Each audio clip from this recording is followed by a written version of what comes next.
새벽 6시 반 형광등 불빛 아래 출근길 사람들로 가득한 지하철 2호선. 74살 윤태식, 허리를 구부정하게 숙인 채 간신히 빈자리를 찾아 앉습니다. 그 순간 옆자리 고등학생이 킥킥 웃으며 친구에게 속삭입니다. 야, 저 할아버지 봐. 할아버지 냄새 나요, 진짜. 학생들의 비웃음이 객차에 퍼집니다. 윤태식은 고개를 숙입니다. 떨리는 손, 뜨거워지는 눈시울, 아무 말도 할 수 없습니다. 휴대폰 카메라가 노인을 향합니다. 이거 찍으면 조회수 대박 나겠다. 주변 승객들은 모두 알면서도 외면합니다. 이어폰, 휴대폰, 신문, 모두가 모르는 척. 객차 반대편 끝, 검은 민소매에 커피를 든 한 여자가 이 모든 걸 지켜보고 있습니다. 윤아린의 입술이 가늘게 떨립니다.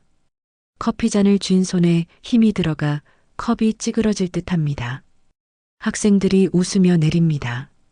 윤태식은 여전히 고개를 숙인 채 앉아 있습니다. 여러분의 작은 응원이 큰 힘이 됩니다. 사연 시작 전에 무료로 누를 수 있는 구독과 좋아요 먼저 눌러주세요. 알림까지 해두시면 새로운 사연을 가장 먼저 만나실 수 있습니다. 새벽 6시 반 서울 지하철 2호선 플랫폼은 이미 사람들로 붐볐습니다. 출근길 직장인들과 등교하는 학생들이 뒤섞여 발걸음을 재촉하고 있었죠. 형광등 불빛 아래 사람들의 얼굴에는 밤새 잠을 설친 듯한 피곤함이 묻어났습니다. 누구 하나 옆 사람을 신경 쓸 여유가 없어 보였어요. 각자의 하루를 살아내기에도 벅찬 그런 아침이었습니다. 윤태식은 손잡이를 꽉 붙잡은 채 계단을 한 발 한 발 내려갔습니다. 74살의 나이가 말해주듯 허리는 굽어 있었고 걸음걸이는 불안정했죠. 무릎 관절이 삐걱거리는 소리가 났습니다. 한때는 곧게 펴진 어깨로 군복을 입고 다녔던 사람이었습니다. 정보요원으로서 나라를 지켰던 자부심 넘치던 시절이 있었어요. 하지만 지금은 낡은 회색 점퍼의 때가 묻은 운동화를 신고 있었습니다. 병원 진료 예약 시간에 맞춰 나온 길이었어요. 당뇨와 고혈압 약을 타러 가야 했죠. 플랫폼 끝에서 열차가 들어오는 소리가 들렸습니다. 사람들이 노란 선 앞으로 몰려들었어요. 윤태식도 천천히 그쪽으로 걸어갔습니다. 숨이 가빠졌죠.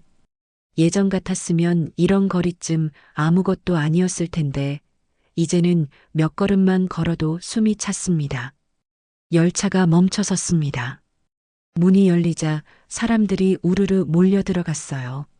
밀고 당기는 힘에 윤태식도 간신히 몸을 밀어 넣었죠. 객차 안은 이미 만원이었습니다. 출근 시간대의 지하철은 언제나 이랬어요. 빈자리를 찾던 윤태식의 눈에 구석 좌석 하나가 보였습니다. 비어있는 자리였어요. 마침 윤태식이 탄 문과 가까운 쪽이었죠. 천천히 그곳으로 걸어갔습니다. 허리를 구부정하게 숙인 채 한 손으로는 손잡이를, 다른 손으로는 낡은 가방을 꼭 쥐고서 말이에요. 열차가 출발하면서 흔들렸습니다. 윤태식은 비틀거렸어요. 간신히 자리까지 도착했죠. 자리에 앉으려는 순간이었습니다. 옆자리에 앉아있던 고등학생 하나가 킥킥 웃으며 친구에게 속삭였어요. 야, 저 할아버지 봐. 완전 꼬부랑 할아버지네. 다른 학생도 고개를 돌렸습니다. 교복 차림의 4명 남짓한 아이들이었죠. 머리를 노랗게 염색한 학생, 교복 바지를 헐렁하게 입은 학생, 이어폰을 한쪽만 낀 학생. 그중 리더처럼 보이는 한 명이 휴대폰을 꺼냈습니다. 윤태식이 자리에 앉자 한 학생이 코를 찡그리며 말했어요. 할아버지, 냄새 좀 나요. 진짜. 목소리는 작았지만 분명하게 들렸습니다. 주변 사람들도 들을 수 있을 만큼이었죠. 다른 학생이 맞장구 쳤습니다. 진짜네. 아침부터 지렸다. 윤태식은 고개를 들었습니다. 학생들은 웃고 있었어요. 비웃음이었죠. 눈빛에는 아기가 담겨 있었습니다. 재미있다는 표정이었어요. 윤태식의 입술이 떨렸습니다. 뭔가 말하려 했지만 목에서 소리가 나오지 않았어요. 윤태식은 아무 말도 하지 않았습니다. 그저 고개를 숙였을 뿐이에요. 주변 승객들은 분명히 눈치를 챘을 겁니다. 하지만 아무도 나서지 않았어요. 이어폰을 낀 사람, 휴대폰을 보는 사람, 눈을 감은 사람, 신문을 읽는 척하는 사람, 모두가 모르는 척했습니다. 혹시라도 눈이 마주칠까봐 일부러 시선을 피했죠. 지하철에서 벌어지는 일상적인 풍경이었습니다. 학생 중 하나가 윤태식을 향해 휴대폰을 들이댔습니다. 카메라가 켜진 상태였어요. 렌즈가 정확히 윤태식을 향하고 있었죠. 이거 찍으면 조회수 대박 나겠다. 지하철 틀딱 몰카 어때? 속삭이는 소리가 윤태식의 귀에 들렸습니다. 다른 학생이 웃으며 답했어요. 오케이, 찍어. 완전 웃기잖아. 윤태식은 더 깊이 고개를 숙였습니다. 손이 떨렸어요. 주먹을 쥐었다가 폈습니다. 하지만 아무것도 할 수 없었죠. 나이 든 몸으로 저 아이들에게 뭘 할 수 있겠습니까? 그저 참을 뿐이었습니다. 눈시울이 뜨거워졌어요. 그때였습니다. 객차 반대편 끝자리에 한 여자가 서 있었습니다. 검은색 민소매 티셔츠에 청바지를 입은 여자였어요. 긴 머리를 한쪽으로 넘긴 채 손에는 테이크아웃 커피를 들고 있었죠. 여자의 이름은 윤아린이었습니다. 30살의 나이, 얼핏 보면 평범한 직장인처럼 보였어요. 하지만 윤아린의 눈빛은 달랐습니다. 예리했어요. 날카로웠죠. 윤아린은 학생들의 행동을 모두 보고 있었습니다. 조롱하는 표정, 휴대폰을 들이대는 손짓, 그리고 고개를 숙인 노인의 모습까지요. 윤아린의 입술이 가늘게 떨렸습니다. 커피잔을 쥔 손에 힘이 들어갔어요. 종이컵이 찌그러질 정도였죠. 하지만 윤아린은 움직이지 않았습니다. 그저 조용히 숨을 고를 뿐이었어요. 깊게 들이마시고 천천히 내쉬었습니다. 열차는 계속 달렸습니다. 윤태식은 여전히 고개를 숙이고 앉아 있었어요. 학생들은 킥킥거리며 다른 이야기를 나누기 시작했습니다. 야, 이거 올리면 좋아요. 1000개는 가겠다. 인스타에 올려? 응, 그리고 유튜브에도. 마치 아무 일도 없었다는 듯이 말이죠. 승객들도 여전히 각자의 일에만 집중하고 있었어요. 세상은 그렇게 흘러갔습니다. 아무도 신경 쓰지 않는 작은 모욕 하나쯤은 일상처럼 지나가는 세상이었죠. 윤아린은 시선을 거두지 않았습니다. 학생들의 얼굴을 하나하나 기억했어요. 교복의 색깔, 가방에 달린 배지, 그리고 윤태식을 촬영한 휴대폰의 모델까지요.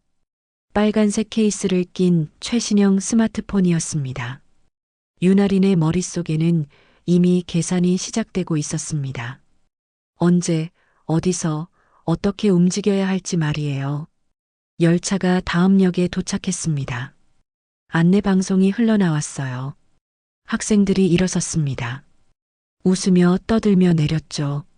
아무렇지 않게 일상적으로 말이에요. 윤태식은 여전히 고개를 숙이고 앉아 있었습니다. 어깨가 축 처져 있었어요. 그때 윤아린이 작게 중얼거렸습니다. 또 저 열차야 할아버지. 목소리는 낮았지만 그 안에는 무언가 단단한 결심이 담겨 있었습니다. 차갑고 또렷한 결이었어요. 윤아린은 커피를 한 모금 마셨습니다. 그리고는 천천히 휴대폰을 꺼냈어요. 화면에는 낯선 앱이 하나 떠 있었죠. 검은 바탕에 암호화 표시가 된 메신저였습니다. 오랜만에 여는 앱이었어요. 윤아린은 잠시 망설였습니다. 하지만 곧 손가락을 움직였죠. 그날 밤 11시 유나리는 작은 원룸에 앉아 있었습니다. 책상 위에는 노트북 한 대와 꺼진 전용 단말기가 놓여 있었어요. 창문 밖으로는 도시의 불빛이 깜빡이고 있었죠. 유나리는 커피잔을 들어 한 모금 마셨습니다. 이미 식어버린 커피였어요. 노트북 화면에는 소셜 미디어 사이트가 띄워져 있었습니다. 유나리는 특정 계정을 검색했어요. 아침에 지하철에서 봤던 학생 중 한 명의 계정이었죠. 프로필 사진에는 교복을 입은 학생이 V 표시를 하고 있었습니다. 게시물을 하나씩 내려보던 유나린의 손가락이 멈췄어요. 새로 올라온 영상이었습니다. 제목은 이랬죠. 지하철 틀딱 몰카 실화냐 키읔키읔키읔. 유나리는 재생 버튼을 눌렀습니다. 영상이 시작됐어요. 흔들리는 화면 속에 윤태식의 모습이 보였습니다. 고개를 숙이고 앉아 있는 노인의 뒷모습이었죠. 그리고 학생들의 웃음소리가 들렸습니다. 할아버지 냄새 좀 나요. 완전 웃기네 진짜. 영상은 짧았습니다. 10초 남짓이었어요. 하지만 그 안에는 모욕의 순간이 고스란히 담겨 있었죠. 유나리는 영상을 멈추지 않았습니다. 끝까지 봤어요. 댓글 창을 내렸습니다. 이미 100개가 넘는 댓글이 달려 있었어요. 키읔키읔키읔키읔 개웃김. 요즘 틀딱들 진짜 이게 맞나 싶긴 한데 웃긴의 웃음을 나타내는 이모티콘들이 줄줄이 달려 있었습니다. 유나린의 손끝이 떨렸습니다. 마우스를 쥔 손에 힘이 들어갔어요. 화면을 뚫어져라 바라봤죠. 영상 속 윤태식의 모습이 계속해서 눈에 밟혔습니다. 고개를 숙이고 아무 말도 하지 못하던 할아버지의 모습이요. 유나리는 자리에서 일어났습니다. 창가로 걸어갔어요. 밖을 내다봤죠. 밤늦은 시간인데도 거리에는 사람들이 오가고 있었습니다. 평범한 밤이었어요. 하지만 유나린의 마음속에는 무언가가 끓어오르고 있었습니다. 책상으로 돌아왔습니다. 서랍을 열었어요. 안쪽 깊숙한 곳에서 검은색 케이스를 꺼냈죠. 오랫동안 손대지 않았던 물건이었습니다. 케이스를 열자 특수 제작된 단말기가 나왔어요. 일반 휴대폰과는 달랐습니다. 두껍고 무거웠죠. 화면에는 아무것도 표시되지 않았어요. 전원이 꺼져 있었거든요. 유나리는 단말기를 손에 쥐었습니다. 잠시 망설였어요. 이걸 켜는 순간 다시 그 세계로 돌아가는 거라는 걸 알고 있었죠. 국군 정보사령부 특수정보대, 그곳에서 유나리는 HID라는 암호명으로 불렸습니다. 인간정 보수지묘원이었어요. 유나리는 3년 전 전역했습니다. 평범한 삶을 살고 싶었거든요. 하지만 지금 평범한 삶만으로는 해결할 수 없는 일이 생겼습니다. 전원 버튼을 눌렀습니다. 단말기가 부팅되기 시작했어요. 화면에 암호 입력창이 떴죠. 16자리 암호였습니다. 유나린의 손가락이 빠르게 움직였어요. 암호를 입력했죠. 화면이 바뀌었습니다. 검은 바탕에 초록색 글씨가 떠올랐어요. 시스템 재활성화. 사용자 인증 완료. HID 복귀 확인. 유나리는 숨을 깊이 들이마셨습니다. 메시지 창을 열었어요. 수신함에는 오래된 메시지들이 그대로 남아 있었죠. 마지막 메시지는 3년 전 날짜였습니다. 임무 종료. 수고했네. 그때 상관이 보낸 메시지였어요. 유나리는 새 메시지를 작성하기 시작했습니다. 복귀 요청. 개인 작전 승인 필요.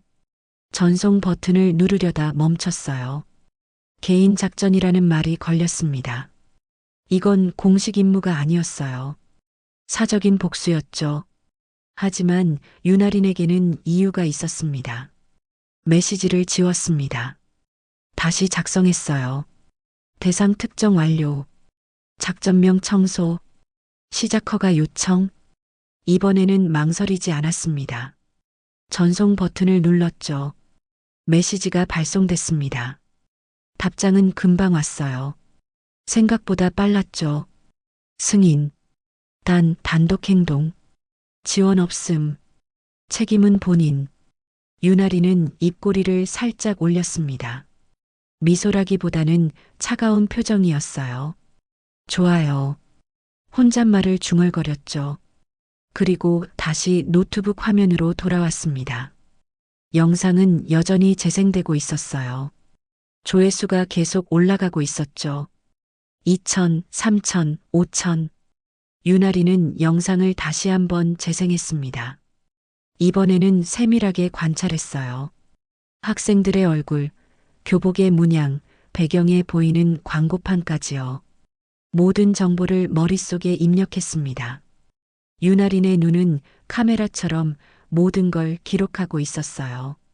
영상을 멈췄습니다. 캡처 버튼을 눌렀어요. 학생들의 얼굴이 선명하게 찍힌 장면을 저장했죠. 그리고는 다른 창을 열었습니다.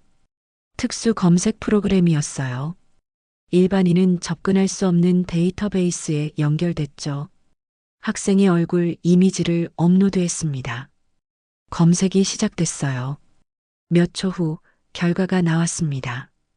박도윤, 만 18세. 서울 강남구 소재 고등학교 3학년. 주소와 전화번호, 가족관계까지 모두 표시됐어요. 아버지 이름은 이도환이었습니다.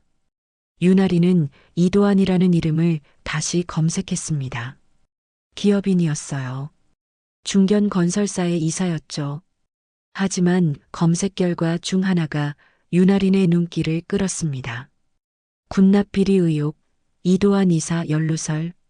오래된 기사였어요. 10년 전 기사였죠. 유나린의 눈빛이 날카로워졌습니다. 군납비리, 윤태식이 관련된 사건이 있었어요. 10년 전 윤태식은 군 비리 조사를 담당하던 정보요원이었습니다. 하지만 사건은 묻혔죠. 윤태식은 책임을 뒤집어 쓰고 강제 전역했어요. 그때부터 윤태식의 인생은 무너지기 시작했습니다. 유나리는 주먹을 꽉 쥐었습니다.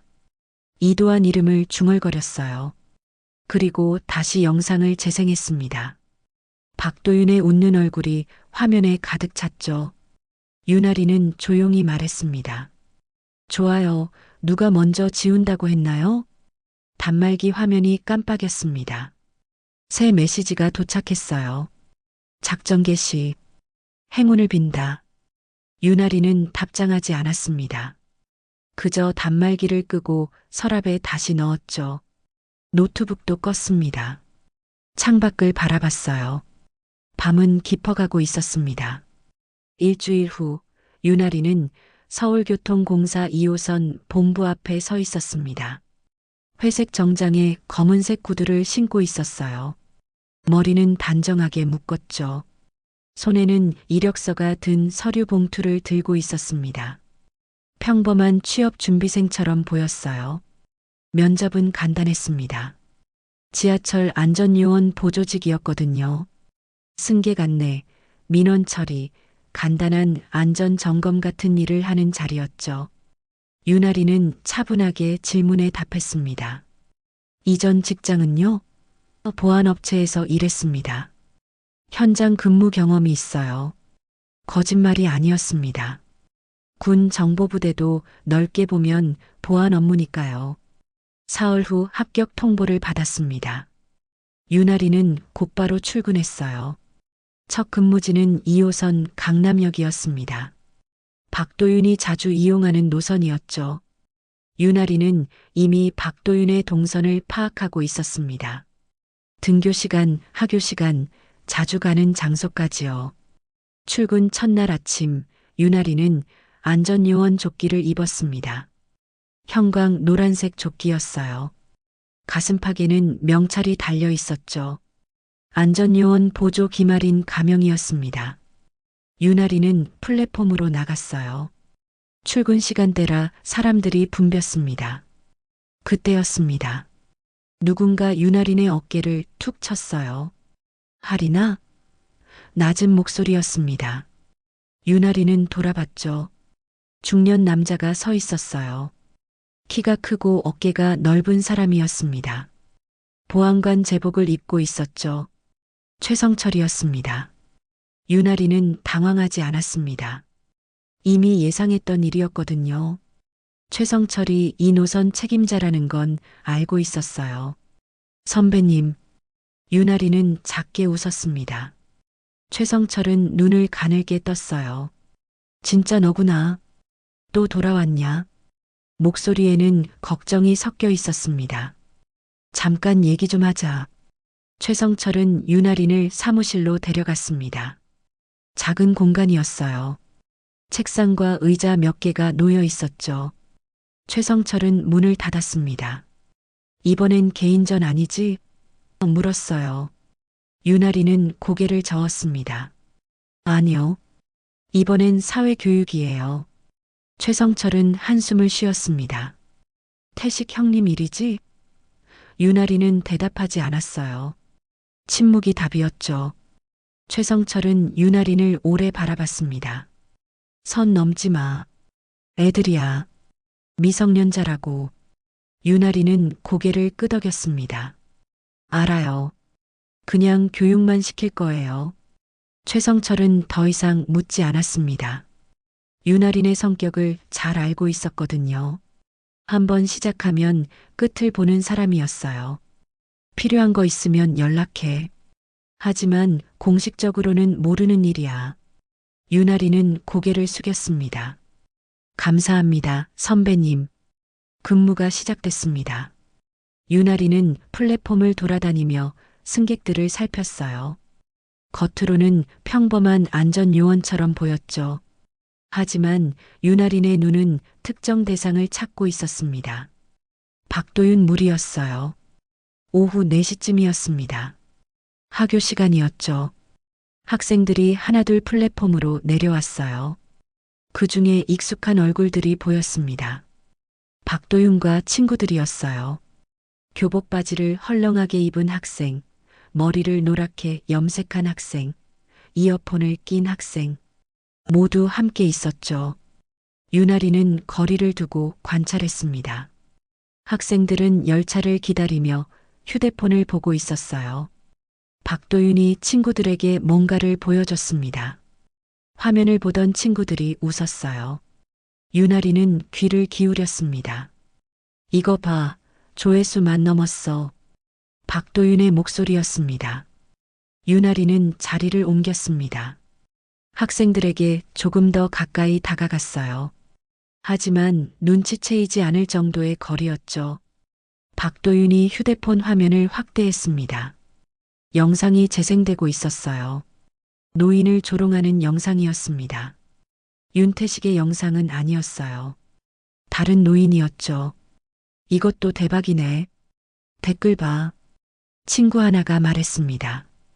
유나리는 표정을 유지했어요.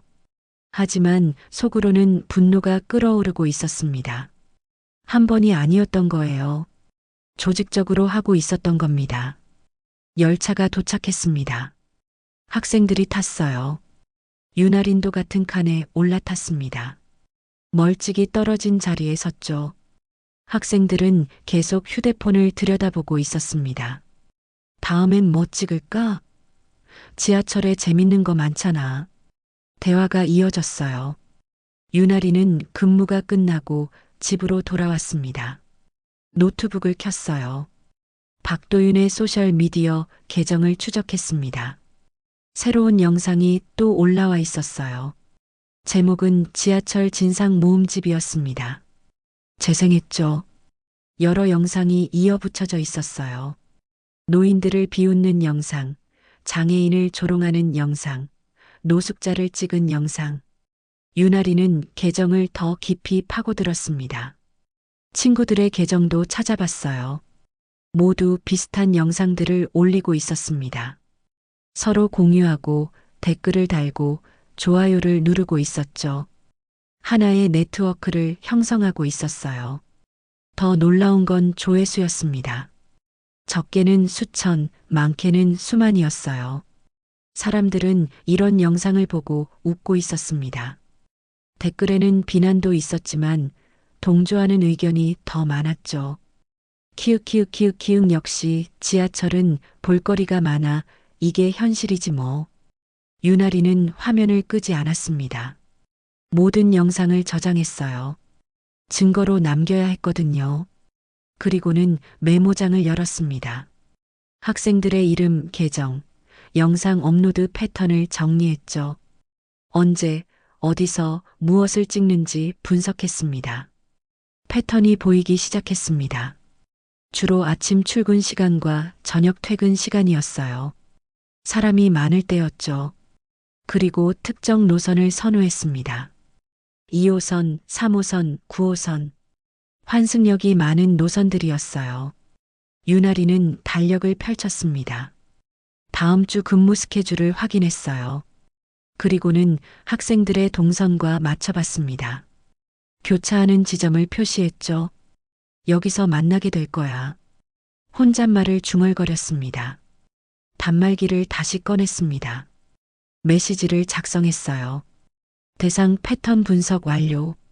접촉 준비 중. 전송했습니다. 답장은 오지 않았어요. 하지만 상관없었습니다. 유나리는 이미 다음 단계를 준비하고 있었으니까요. 창밖을 봤습니다. 밤하늘에는 별이 보이지 않았어요. 도시의 불빛이 너무 밝았거든요. 그날은 목요일 오후였습니다. 유나리는 평소보다 일찍 근무를 마쳤어요. 사실 일부러 조정한 거였죠. 오후 4시 30분 박도윤 무리가 탈 열차 시간에 맞춰서 말이에요. 유나리는 안전요원 조끼를 벗고 개인 가방을 챙겼습니다. 검은색 후드티를 입고 모자를 눌렀었어요. 플랫폼으로 내려갔습니다. 학생들이 이미 모여 있었어요. 박도윤과 친구 셋이었죠. 평소처럼 시끄럽게 떠들고 있었습니다. 유나리는 멀찍이 떨어진 곳에 섰어요. 모자를 깊게 눌러 쓴 채 휴대폰을 보는 척했습니다. 하지만 시선은 학생들을 향하고 있었죠. 열차가 들어왔습니다. 문이 열리자 사람들이 밀려 들어갔어요. 유나린도 탔습니다. 학생들과 같은 칸이었죠. 일부러 그렇게 한 거였어요. 유나리는 손잡이를 잡고 섰습니다. 학생들은 좌석에 앉아 있었어요. 박도윤이 휴대폰을 꺼냈습니다. 열차가 출발했습니다. 유나리는 천천히 학생들 쪽으로 이동했어요. 자연스럽게 사람들 사이를 비집고 들어갔죠. 박도윤 바로 옆까지 왔습니다. 박도윤은 친구들에게 휴대폰 화면을 보여주고 있었어요. 야, 이거 봐. 어제 찍은 거. 화면에는 또 다른 노인의 모습이 보였습니다. 유나리는 움직였습니다. 빠르게, 정확하게 말이에요. 박도윤의 손에서 휴대폰을 낚아챘습니다. 순식간이었죠. 박도윤은 깜짝 놀라 소리를 질렀어요. 뭐야? 친구들도 일어섰습니다. 유나리는 휴대폰을 높이 들었어요. 박도윤이 손을 뻗었지만 닿지 않았습니다. 이거 허락받고 찍었어요? 유나린의 목소리는 낮았습니다. 하지만 또렷했죠. 주변 승객들이 이쪽을 쳐다봤어요. 박도윤은 당황한 표정을 지었습니다. 아줌마가 뭔데요? 남의 폰 왜 뺏어요? 목소리가 높아졌어요. 유나리는 박도윤을 똑바로 바라봤습니다. 모자를 벗었어요. 얼굴이 드러났죠. 박도윤은 숨이 멎는 것 같았습니다.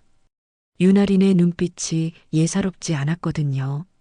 차갑고 날카로웠어요. 마치 사냥감을 노리는 맹수 같았습니다. 허락 받았냐고 물었어요. 유나린이 다시 물었습니다. 이번에는 더 낮은 톤이었죠. 박도윤은 입을 열었다 닫았습니다. 말이 나오지 않았어요. 친구들도 조용해졌습니다. 분위기가 이상하다는 걸 느낀 거죠. 유나리는 휴대폰 화면을 봤습니다. 영상을 재생했어요. 노인을 조롱하는 장면이 나왔죠. 그리고는 화면을 박도윤에게 보여줬습니다. 이분한테 물어봤어요? 찍어도 되냐고? 박도윤은 대답하지 못했습니다. 승객들이 수군거리기 시작했습니다. 저 학생들이 그런 짓을 했구나. 요즘 애들 참 작은 소리들이었지만 분명히 들렸어요. 박도윤의 얼굴이 빨개졌습니다. 창피함인지 분노인지 알 수 없었어요. 유나리는 휴대폰을 박도윤에게 돌려줬습니다. 하지만 놓기 전에 한마디 더 했죠. 세상이 얼마나 좁은지 곧 알게 될 거야. 목소리는 여전히 낮았습니다. 하지만 그 안에는 무언가 단단한 경고가 담겨 있었어요. 박도윤은 휴대폰을 받아들었습니다. 손이 떨렸어요. 유나린의 눈빛을 잊을 수가 없었습니다. 그 눈은 분명히 뭔가를 알고 있었어요. 그냥 지나가는 아줌마가 아니었죠. 박도윤은 본능적으로 느꼈습니다. 위험하다는 걸요. 유나리는 자리를 떠났습니다. 반대편으로 걸어가 문 쪽에 섰어요. 다음 역에서 내릴 준비를 하는 것처럼 보였죠. 하지만 시선은 여전히 학생들을 향하고 있었습니다. 박도윤은 친구들을 쳐다봤어요. 친구들도 불안한 표정이었습니다. 야, 저 여자 누구야? 친구 하나가 속삭였습니다. 박도윤은 고개를 저었어요. 모르겠어. 근데 뭔가 이상해. 목소리가 떨렸습니다. 다른 친구가 말했죠. 그냥 정의로운 시민 아니야? 신경 쓰지 마. 하지만 아무도 확신하지 못했습니다. 열차가 다음 역에 도착했습니다. 문이 열렸어요. 유나린이 내렸습니다. 플랫폼으로 걸어나가는 뒷모습이 보였죠. 박도윤은 그 모습을 계속 쳐다봤습니다. 유나리는 한 번도 뒤돌아보지 않았어요. 그냥 사라졌습니다. 열차가 다시 출발했습니다. 학생들은 한동안 아무 말도 하지 않았어요. 분위기가 무거웠습니다. 박도윤은 휴대폰을 내려다봤죠. 화면에는 여전히 영상이 멈춰 있었습니다. 노인의 모습이 보였어요. 갑자기 불편해졌습니다. 야, 우리 그만할까? 친구 하나가 조심스럽게 물었습니다. 박도윤은 대답하지 않았어요. 그저 휴대폰을 주머니에 넣었을 뿐이죠. 하지만 마음속으로는 불안이 커지고 있었습니다. 유나린의 말이 계속 맴돌았거든요. 세상이 얼마나 좁은지 곧 알게 될 거야. 저녁이 됐습니다. 박도윤은 집에 돌아왔어요. 방에 들어가 문을 닫았습니다. 침대에 누웠죠. 하지만 잠이 오지 않았어요. 계속 유나린의 얼굴이 떠올랐습니다. 그 차가운 눈빛, 낮은 목소리, 그리고 경고 같은 말이요. 휴대폰을 켰습니다. 소셜미디어 앱을 열었어요. 업로드했던 영상들이 보였죠. 조회수, 댓글, 좋아요. 예전 같았으면 뿌듯했을 숫자들이었습니다. 하지만 지금은 달랐어요. 왠지 모를 두려움이 느껴졌습니다. 박도윤은 영상 하나를 삭제했습니다. 그리고 또 하나를 지웠어요. 하지만 중간에 멈췄습니다. 왜 내가 이래야 하지? 생각이 들었거든요. 내가 뭘 잘못했다고? 하지만 손은 계속 떨리고 있었습니다. 밖에서 아버지 목소리가 들렸습니다. 도윤아, 저녁 먹어라. 박도윤은 대답했어요. 네. 하지만 일어나지 않았습니다. 그냥 누워서 천장만 바라봤죠. 유나린의 마지막 말이 계속 들렸습니다. 곧 알게 될 거야. 그날 밤 박도윤은 제대로 잠들지 못했습니다. 이틀 후 박도윤은 집 거실에 앉아 있었습니다. 아버지 이도환이 소파에 앉아 태블릿을 보고 있었어요. 저녁 식사 후 뉴스를 확인하는 시간이었죠. 박도윤은 휴대폰을 만지작거리고 있었습니다. 여전히 지하철에서 만났던 여자 생각이 머릿속을 떠나지 않았어요. 이도환이 입을 열었습니다. 도윤아, 요즘 학교 어때? 평범한 질문이었어요. 박도윤은 고개를 끄덕였죠. 괜찮아요.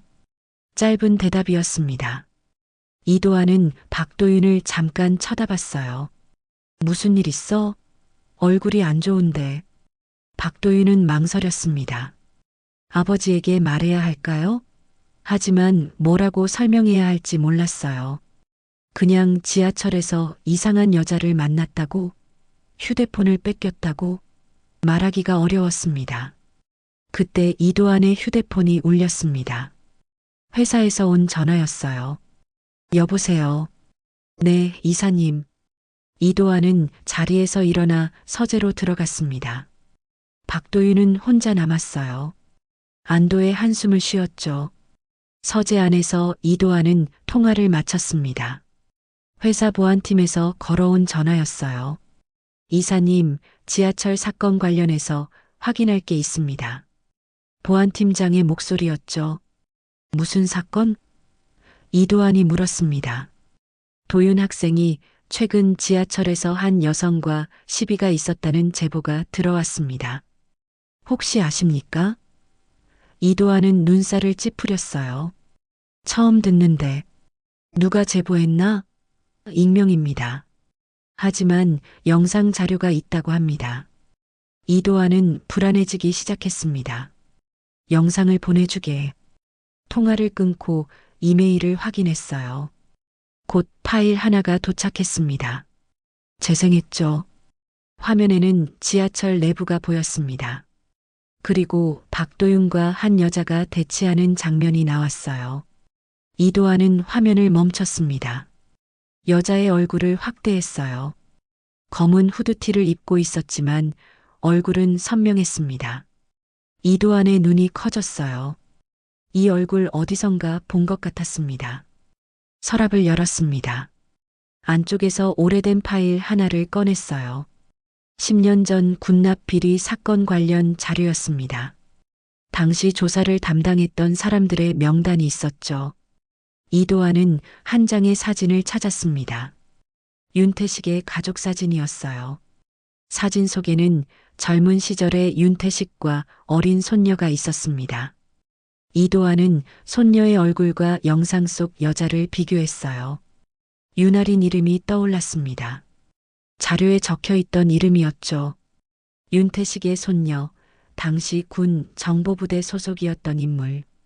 이도환의 손이 떨렸습니다. 그 이름 낯설지가 않군. 혼잣말을 중얼거렸어요. 10년 전 윤아린은 아직 20대 초반이었습니다.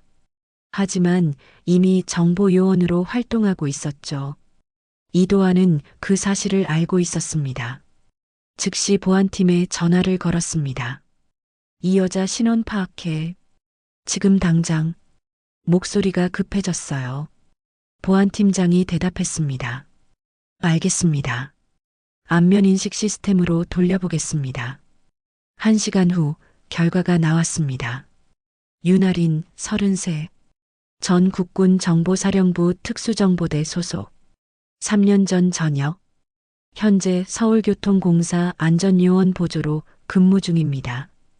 이도환은 심장이 빨리 뛰는 걸 느꼈어요. 전 HID 요원이군. 이도환은 자리에서 일어났습니다. 거실로 나갔어요. 박도윤은 여전히 소파에 앉아 있었습니다. 도윤아, 지하철에서 누구 만났니? 이도환의 목소리가 무거웠어요. 박도윤은 깜짝 놀랐습니다. 어떻게 아셨어요? 대답해. 어떤 여자였어? 이도환이 다그쳤습니다. 박도윤은 당황했어요. 그냥 이상한 아줌마였어요. 제 폰을 빼앗아서 이도환은 박도윤의 어깨를 잡았습니다. 앞으로 지하철 타지 마. 당분간 차로 등하교해. 박도윤은 이해할 수 없었습니다. 왜요? 무슨 일인데요? 이도환은 대답하지 않았어요. 그냥 서재로 돌아갔죠. 박도윤은 불안해졌습니다.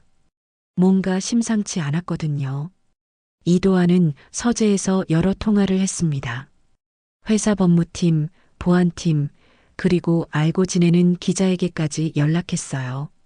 윤아린이라는 여자가 우리 아들을 위협했어. 전군 정보요원이야. 위험한 인물이지. 이도안의 목소리는 단호했습니다. 다음 날 아침 뉴스가 터졌습니다. 인터넷 뉴스 사이트 메인에 기사가 올라왔어요. 전 HID 요원 미성년자 위협 논란 제목이었습니다. 기사에는 윤아린의 사진과 함께 지하철 영상 캡처가 실려 있었죠. 윤아린은 아침에 뉴스를 봤습니다. 휴대폰 화면을 보던 윤아린의 표정이 굳었어요. 기사 내용을 읽었습니다. 전직군 정보요원 윤아린 씨가 지하철에서 고등학생에게 위협적 언행을 한 것으로 알려졌다. 학생의 휴대폰을 강제로 빼앗고 협박성 발언을 했다는 주장이다.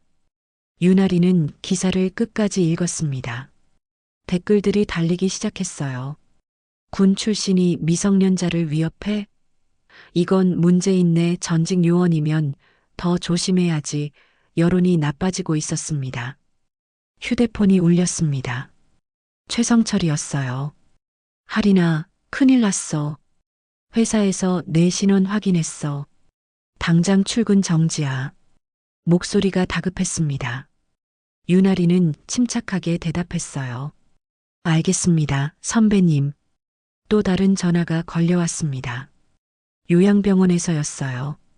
윤아린 님이시죠? 윤태식 어르신께서 쓰러지셨습니다. 빨리 오세요.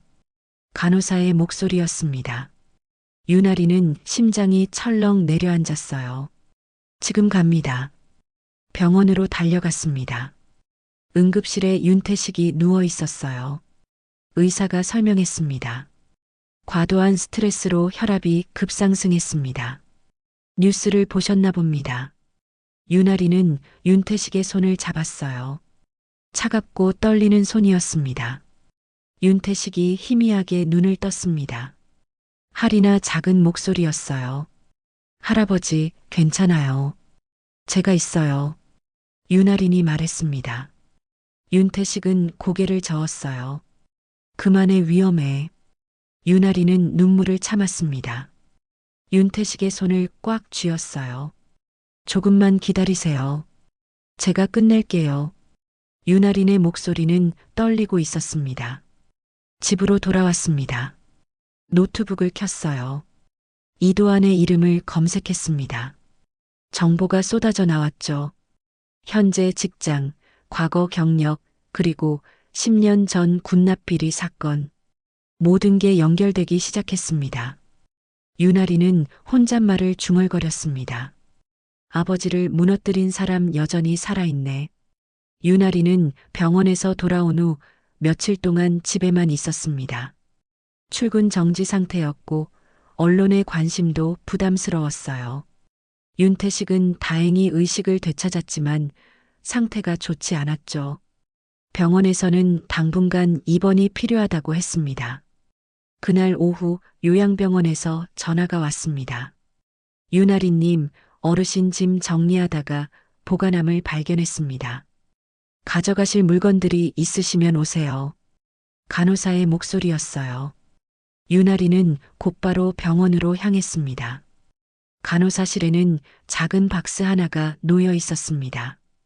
윤태식이 병원에 입원하면서 맡긴 개인 물품들이었어요. 윤아린은 박스를 받아들었죠. 무겁지 않았습니다. 감사합니다. 윤아린은 인사하고 병실로 갔어요. 윤태식은 침대에 누워 잠들어 있었습니다. 산소호흡기를 끼고 있었어요. 얼굴은 창백했죠. 윤아린은 조용히 의자에 앉았습니다. 박스를 무릎 위에 올려놓았어요. 천천히 뚜껑을 열었습니다. 안에는 낡은 물건들이 들어 있었습니다.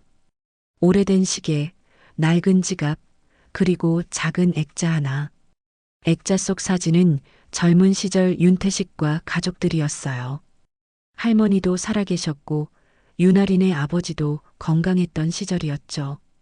윤아린은 사진을 오래 바라봤습니다. 박스 맨 아래에 뭔가 더 있었습니다. 천으로 쌓인 물건이었어요. 윤아린은 천을 풀었습니다. 작은 USB 메모리 하나가 나왔죠. 검은색 케이스에 쌓여 있었습니다. USB에는 작은 스티커가 붙어 있었어요. 손글씨로 쓴 메모였습니다. 할인이에게 시간이 되면 보거라. 윤아린의 심장이 빨리 뛰기 시작했습니다. 윤태식이 남긴 USB였어요.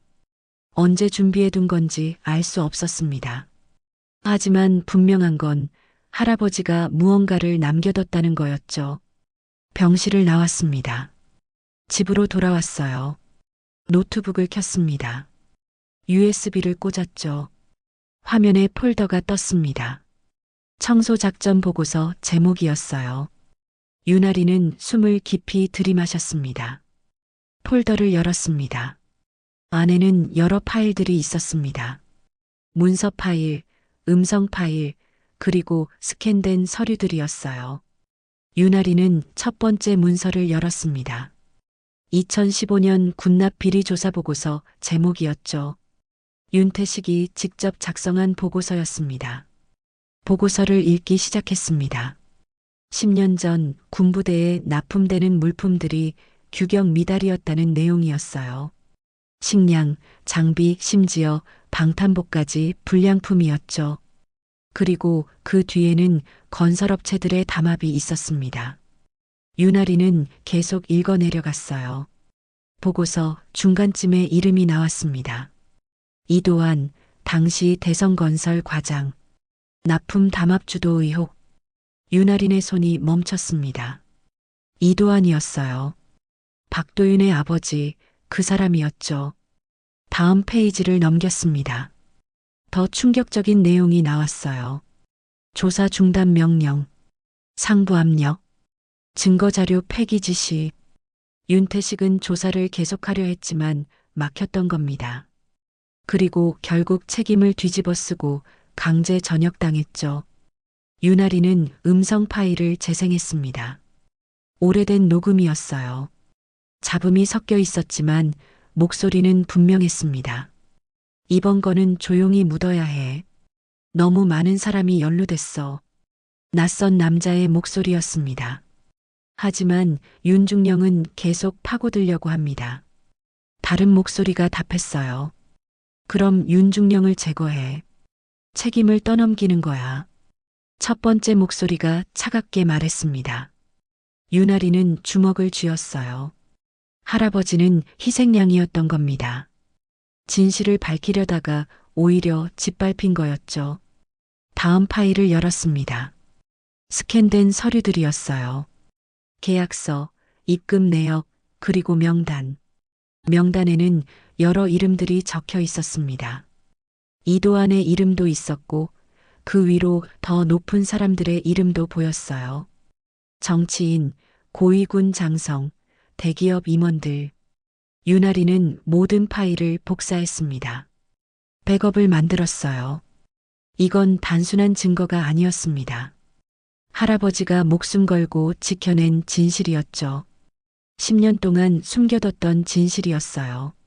마지막 파일을 열었습니다. 텍스트 파일이었어요. 윤태식이 직접 작성한 메시지였습니다. 할인아, 이 파일을 보고 있다면 내가 이미 세상을 떠났거나 의식을 잃은 상태겠지. 미안하다. 할아버지가 제대로 싸우지 못해서 내가 이 짐을 져야 하는구나. 윤아린의 눈시울이 뜨거워졌습니다. 계속 읽었어요. 이 자료들은 진실이다. 내가 평생 지키려 했던 것들이야. 하지만 혼자서는 이길 수 없었어. 너라면 할 수 있을 거야. 정의를 바로 세워다오. 하지만 무리하지는 마라. 내 안전이 가장 중요하단다. 윤아리는 화면을 보며 눈물을 흘렸습니다. 할아버지의 마지막 당부였어요. 하지만 윤아리는 이미 결심했습니다. 물러설 수 없었어요. 이건 단순한 복수가 아니었습니다. 할아버지의 명예를 되찾는 일이었죠. 그리고 10년 전 사건의 끝을 보는 일이었습니다. 윤아리는 자리에서 일어났습니다. 창밖을 봤어요.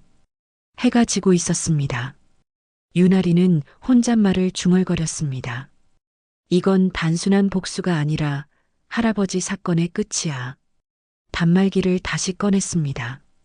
메시지를 작성했어요. 새로운 증거 확보, 작전 범위 확대 필요, 전송 버튼을 눌렀습니다. 답장은 곧 왔어요. 진행해. 하지만 신중하게. 유나리는 노트북을 닫았습니다. 파일들은 안전하게 보관했어요. 이제 진짜 싸움이 시작되는 겁니다. 박도윤만의 문제가 아니었어요.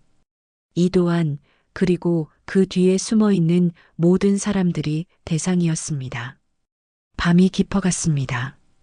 유나리는 계획을 세우기 시작했습니다. 일주일 후, 유나리는 움직였습니다. 최성철에게 연락을 했어요. 선배님, 지하철 본부 회의실 좀 빌려주세요. 오늘 저녁 6시요. 최성철은 한숨을 쉬었습니다. 또 무슨 일이야? 정리할 게 있어요. 깨끗하게요. 최성철은 더 묻지 않았습니다. 알았어. 하지만 선 넘지 마. 유나리는 이도환에게 익명 메시지를 보냈습니다. 아드님과 관련된 중요한 이야기가 있습니다. 서울교통공사 2호선 본부 회의실, 오늘 저녁 6시. 박도윤 학생과 함께 오십시오. 안 오시면 모든 자료를 언론에 공개합니다. 이도환은 메시지를 보고 불안해졌습니다. 무시할 수 없었어요. 저녁 6시 이도환과 박도윤이 회의실 문을 열었습니다. 안에는 유나린이 앉아 있었어요. 긴 테이블 끝자리, 노트북과 프로젝터가 준비되어 있었죠. 박도윤은 유나린을 보자 얼어붙었습니다.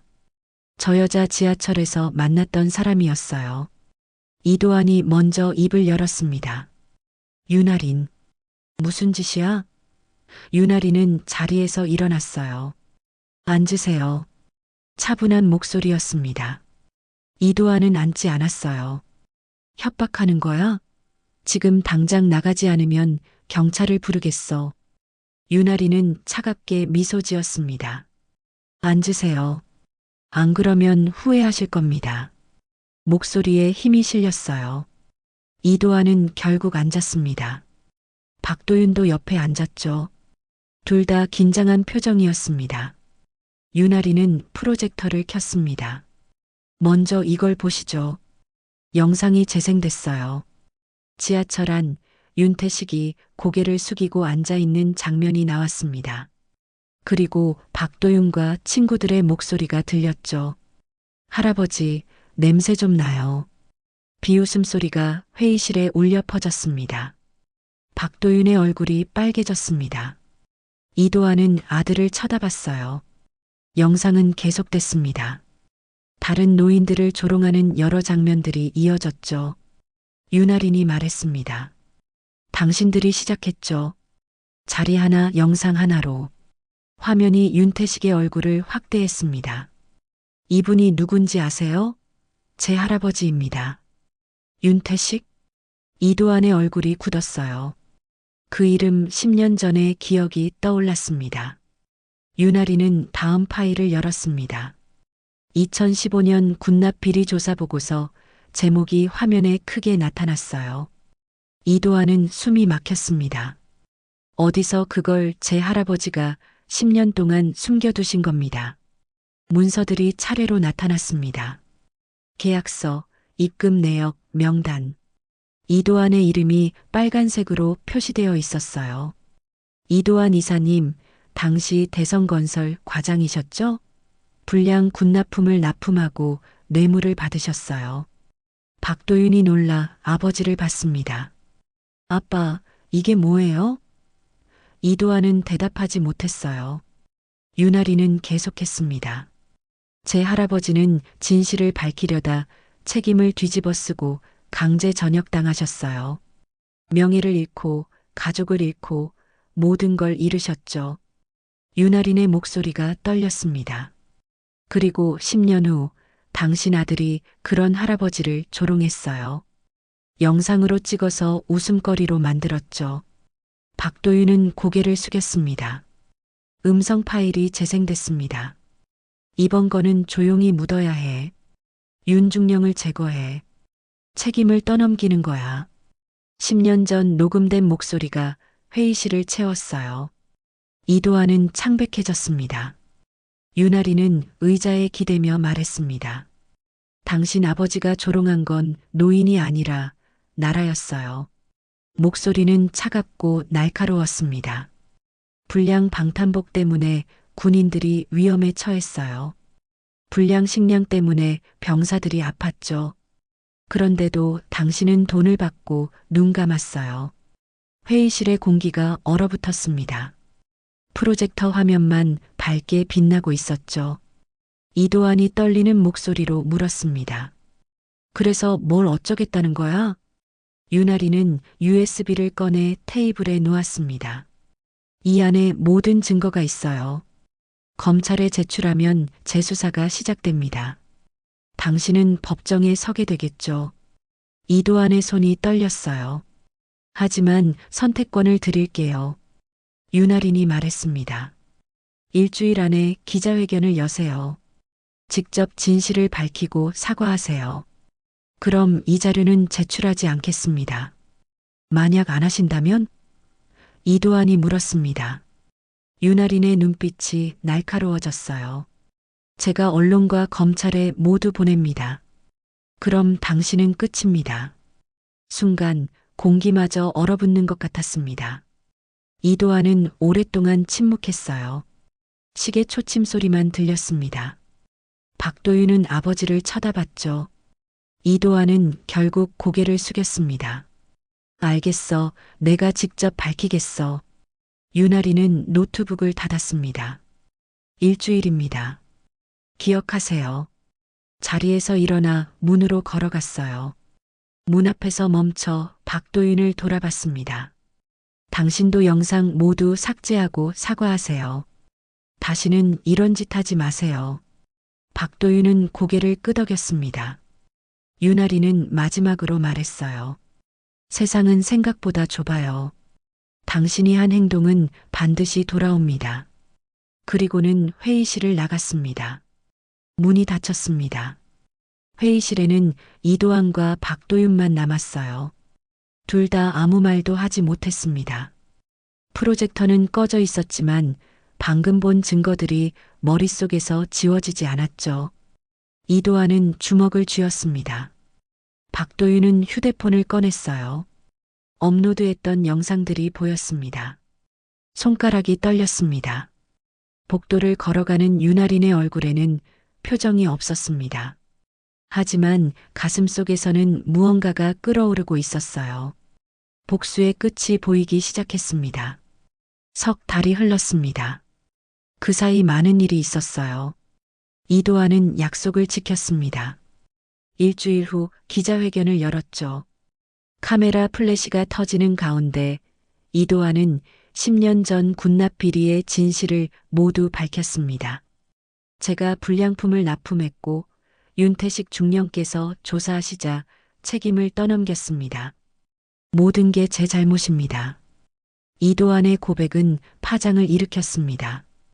검찰이 재수사에 착수했어요. 당시 연루된 인물들이 하나씩 드러났죠. 10년 만에 진실이 세상에 나온 겁니다. 윤태식의 명예도 회복됐어요. 정부는 공식 사과를 했고 강제 전역 처분도 취소됐습니다. 박도윤은 소셜미디어에서 모든 영상을 삭제했습니다. 그리고 직접 사과문을 올렸어요. 제가 올렸던 영상들로 상처받으신 분들께 진심으로 사과드립니다. 저는 제가 한 행동이 얼마나 잘못된 건지 깨달았습니다. 댓글에는 비난도 있었지만 용기를 인정하는 의견도 있었죠. 오늘은 목요일 아침이었습니다. 유나리는 지하철 2호선에 탔어요. 더 이상 안전요원 조끼를 입고 있지 않았습니다. 출근 정지가 풀렸지만 유나리는 그만뒀거든요. 이제 다른 일을 찾아볼 생각이었죠. 손에는 테이크아웃 커피가 들려 있었습니다.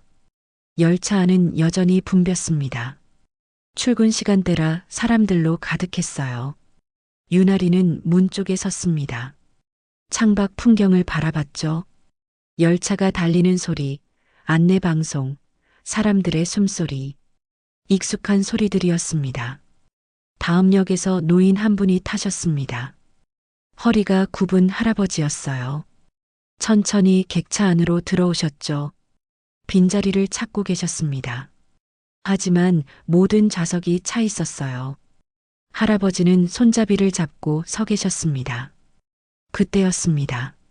한 고등학생이 자리에서 일어났어요. 교복을 입은 학생이었죠. 할아버지, 여기 앉으세요.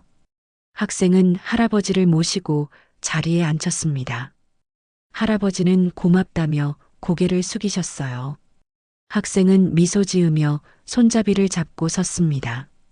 유나리는 그 장면을 조용히 바라봤습니다. 입가에 작은 미소가 번졌어요. 따뜻한 미소였습니다. 세상이 조금씩 변하고 있었어요. 작은 변화였지만 분명한 변화였죠.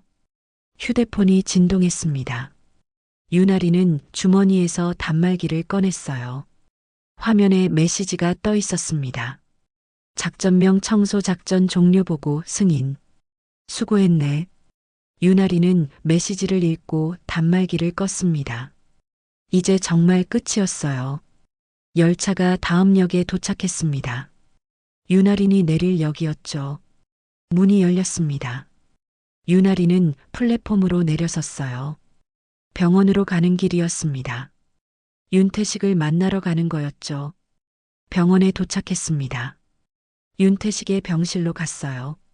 문을 열자 윤태식이 침대에 앉아 계셨습니다. 예전보다 얼굴에 생기가 돌았어요. 명예가 회복되고 나서 건강도 좋아지셨죠. 할아버지. 유나린이 부르자 윤태식은 고개를 들었습니다. 할이나 왔구나. 윤태식의 목소리는 여전히 약했지만 따뜻했어요. 유나린은 의자에 앉았습니다. 오늘 기분 어떠세요? 좋아. 아침에 뉴스 봤어. 이 이사가 구속됐다더구나. 윤태식이 말했습니다. 유나리는 고개를 끄덕였어요. 네. 검찰이 구속영장을 청구했어요. 다른 사람들도 조사받고 있고요. 윤태식은 유나린의 손을 잡았습니다. 고생했어, 할이나. 할아버지 때문에 내가 힘들었지. 유나린은 고개를 저었어요. 아니에요. 당연한 일 했을 뿐이에요. 이제 그만하고 내 인생 살아라. 할아버지 걱정은 하지 말고.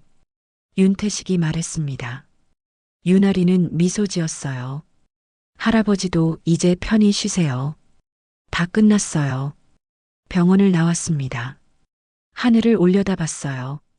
맑은 하늘이었습니다. 구름 한 점 없이 파란 하늘이었죠. 유나리는 커피를 한 모금 마셨습니다. 식어버린 커피였지만 괜찮았어요. 거리를 걸었습니다. 사람들이 오가고 있었어요. 출근하는 사람, 등교하는 학생, 장을 보러 가는 어르신. 평범한 일상이었습니다. 유나린도 이제 그런 평범한 일상으로 돌아갈 수 있었어요. 카페 앞을 지나가다 멈췄습니다. 창문 너머로 사람들이 보였어요. 커피를 마시며 대화하는 사람들, 노트북으로 일하는 사람들. 유나리는 문을 열고 들어갔습니다. 따뜻한 커피 한 잔이 필요했거든요. 커피를 주문하고 창가 자리에 앉았습니다. 밖을 내다봤어요. 지하철역 입구가 보였습니다. 사람들이 계단을 오르내리고 있었죠. 유나리는 그 모습을 바라보며 생각했습니다. 석 달 전 일들이 떠올랐어요. 휴대폰을 꺼냈습니다. 단말기가 아닌 일반 휴대폰이었어요. 메시지를 확인했습니다.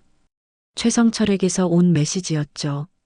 할이나, 언제 밥 한번 먹자. 선배가 쏜다. 유나리는 미소 지으며 답장을 보냈습니다. 좋아요, 선배님. 커피가 나왔습니다. 따뜻한 아메리카노였어요. 유나리는 커피를 한 모금 마셨습니다. 쓴맛과 고소한 향이 입안에 퍼졌죠. 창밖을 다시 바라봤습니다. 햇살이 따스하게 비치고 있었어요. 유나리는 조용히 중얼거렸습니다. 그래요, 이제 세상도 조금은 정리됐네요. 목소리는 작았지만 그 안에는 안도와 평온함이 담겨 있었습니다. 긴 싸움이 끝났어요. 이제 새로운 시작이었죠. 커피를 마저 마셨습니다. 자리에서 일어났어요. 밖으로 나왔습니다. 거리를 걷기 시작했죠. 어디로 갈지는 정하지 않았습니다. 그냥 걷고 싶었어요. 따스한 햇살 아래를요. 유나린의 뒷모습이 사람들 사이로 사라졌습니다. 평범한 사람들 속으로 섞여 들어갔죠. 이제 유나린도 그들 중 하나였습니다. 더 이상 HID가 아니었어요. 그냥 유나린, 30살의 평범한 여자였습니다. 지하철은 오늘도 달리고 있었습니다. 사람들을 싣고 삶을 나르며 계속 달리고 있었죠. 그리고 그 안에서 작은 변화들이 일어나고 있었습니다. 자리를 양보하는 학생, 고맙다 인사하는 어르신, 미소 짓는 사람들. 세상은 조금씩 천천히 변하고 있었습니다. 오늘의 사연 어떠셨나요? 구독과 알림 설정으로 다음 이야기를 가장 먼저 만나보세요. 좋아요와 댓글은 큰 힘이 됩니다. 감사합니다. 사연 일상이었습니다.